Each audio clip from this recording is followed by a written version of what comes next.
Ex-UFC star details HIV threats after sexual relationship with a ring girl. Fans have long enjoyed watching MMA due to the serious competition and the brutal fighting prowess of the competitors, which has left many fans in astonishment. Apart from the fights, there are many things that go on behind the scenes, as the former UFC star recently revealed on a podcast appearance when he talked about how he had a serious HIV threat after having a relationship with a ring lady.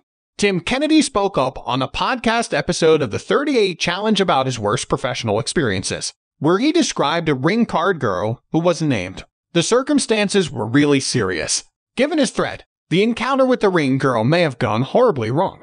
Kennedy, a former UFC legend, once held the title of the most lethal MMA fighter.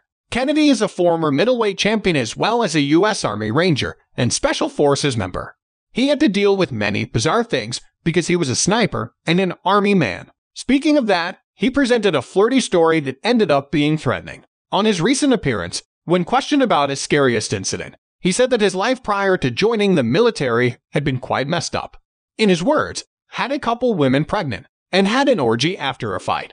One of the ring girls was there tested positive for HIV, so then she tracked down all of her former partners. I was one of a litany of them. That she walks into the gym and is like, "Hey, I'm HIV positive, and you should get tested."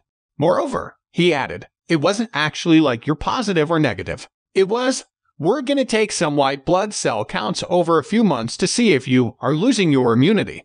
He claimed that this episode occurred in the late 1990s, before he joined the military, and before he had really made a name for himself in the arena. It was a nightmare for him, for sure. He then went on to have one of the greatest UFC careers ever, dominating the middleweight division until his retirement in 2016.